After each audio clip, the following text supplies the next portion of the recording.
ನಮಸ್ಕಾರ ರೈತ ಬಾಂಧವರು ಎಲ್ರಿಗೂ ಕೂಡ ಶರಣಾರ್ಥಿಗಳು.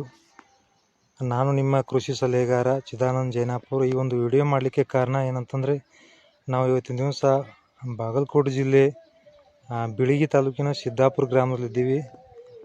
ಸಿದ್ದಾಪುರ ಗ್ರಾಮದ ರೈತರು ಈ ಒಂದು ಕಬ್ಬಿನ ಬೆಳೆಗೆ ನಮ್ಮದು ವೆಸ್ಟೀಜ್ ವೈಜ್ಞಾನಿಕ ಸಾವಯವ ಕಂಪ್ನಿಲಿ ಬರ್ತಕ್ಕಂಥ ಯಾವ್ಯಾವ ಪ್ರಾಡಕ್ಟನ್ನ ಯೂಸ್ ಮಾಡಿದ್ದಾರೆ ಮತ್ತು ಈ ಒಂದು ಕಬ್ಬಿನ ಬೆಳೆ ಈ ರೀತಿ ಬರಲಿಕ್ಕೆ ಕಾರಣ ಅಂತ ಸ್ವತಃ ರೈತರ ಬಳಿ ಕೇಳೋಣ.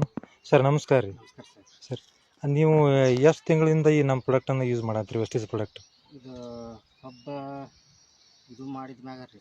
ಹಚ್ಚಿದಗಳನ್ನ ರೀ ಸ್ಟಾರ್ಟಿಂಗ್ ಹಿಡ್ಕೊಂಡು ಚಾಲು ಐತ್ರಿ. ಸ್ಟಾರ್ಟಿಂಗ್ ಅಂದ್ರೆ ಒಂದು ಸಾರಿ ಎಷ್ಟು ಡ್ರಿಂಚಿಂಗ್ ಮಾಡಿದ್ದೀರಿ? ಒಂದು ಸಾರಿ ಡ್ರಿಂಚಿಂಗ್, ಒಂದು ಸಾರಿ ಸ್ಪ್ರೇ ಮಾಡಿದ್ದೀರಿ, ಒಂದು ಸಾರಿ ಗೊಬ್ಬರ ಗೊಬ್ಬರ ನಮ್ಮ ಗ್ರಾನಲ್ಸ್ ಗೊಬ್ಬರ ಸೇರಿ ಗೊಬ್ಬರ ಹಾಕಿರಿ. ಅಂದ್ರೆ ಎಷ್ಟನೇ ತಾರೀಕಿಗೆ ಹಚ್ಚಿರಿ ಸರ್ ಇದನ್ನ ಕಬ್ಬು? ಇದು ಫೆಬ್ರವರಿ 2ನೇ ತಾರೀಕು. ಫೆಬ್ರವರಿ 2ನೇ ತಾರೀಕು ರೀ. ಅಂದ್ರೆ 8 ತಿಂಗಳು ಕಂಪ್ಲೀಟ್ ಆದ್ರಿ. ಅಕ್ಟೋಬರ್ 2ನೇ ತಾರೀಕಿಗೆ 2 ತಿಂಗಳು ಕಂಪ್ಲೀಟ್ ಆಯ್ತು ರೀ. ಸ್ವಲ್ಪ ಗಣಿಕೆ ಎಣ್ಣೆ ತೋರಿಸಿ ಸರ್, ಅದು ಎವರೇಜ್ ಗಣಿಕೆ ಎಲ್ಲ ರೈತರಿಗೂ ಕೂಡ ತೋರಿಸೋಣ್ರಿ ನಾವು.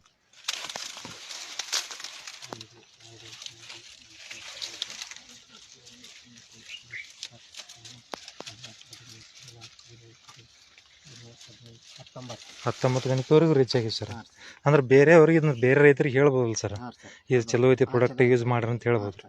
ಅಂದಾಜು ನಿಮ್ಮ ಅಂದಾಜಿಗೆ ಎಷ್ಟು ಖರ್ಚಾಗಿರ್ಬೋದು ರೀ ಈ ಕಬ್ಬಿಗೆ? 2 ಎಕರೆ ಕೊಡ್ರಿ. 2 ಎಕರೆ ಅಂದ್ರೆ ಗೊಬ್ಬರ ಇಲ್ರಿ, ನಮ್ಮ ಔಷಧ ರೀ. ಔಷಧ ಒಂದು 12,000 ರೂಪಾಯಿ. 12,000 ರೂಪಾಯಿ ಆಗೈತೆ ಸರ್. ಅಂದ್ರೆ 12,000 ರೂಪಾಯಿ ಖರ್ಚು ಮಾಡಿದಾರೆ ನೋಡ್ರಿ. ಎಲ್ಲ ರೈತರು ಕೂಡ ನೋಡ್ಬೋದು. ಇದು ಮಿನಿಮಮ್ ಎವರೇಜ್ ಅಂದ್ರೆ 8 ತಿಂಗಳದ ಕಬ್ಬು ಇದೆ ರೀ. ಫೆಬ್ರವರಿ 2ನೇ ತಾರೀಕಿಗೆ ಇದನ್ನ ಕಬ್ಬು ಹಚ್ಚಿದ್ದಾರೆ. 8 ತಿಂಗಳದ ಕಬ್ಬು ಐತಿ. ಇದು ಏನಿದ್ರಿ ಹೆಸರು? ಶ್ರೀಶೈಲ ಕೆಂಪಾನಿ ಆಲ್ಗೊಂಡೆಪ್ಪ ಜವರ್ ರೀ. ರೈಟ್ ರೀ, ಶ್ರೀಶೈಲ ಆಲ್ಗೊಂಡೆಪ್ಪ ಕೆಂಪಾನಿ ಅಂತೇಳ್ರಿ.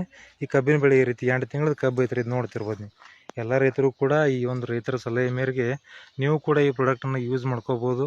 ಅಂದ್ರೆ ಕಡಿಮೆ ಖರ್ಚಿನಲ್ಲಿ ಒಂದು ಹೆಚ್ಚಿನ ಇಳುವರಿನ ಪಡ್ಕೋಬೋದು ಅಂತ ಈ ಮುಖಾಂತರ ಎಲ್ಲರಿಗೂ ಕೂಡ ಹೇಳಕ್ಕೆ ಇಷ್ಟಪಡ್ತೀನಿ. Thank you sir, thank you very much.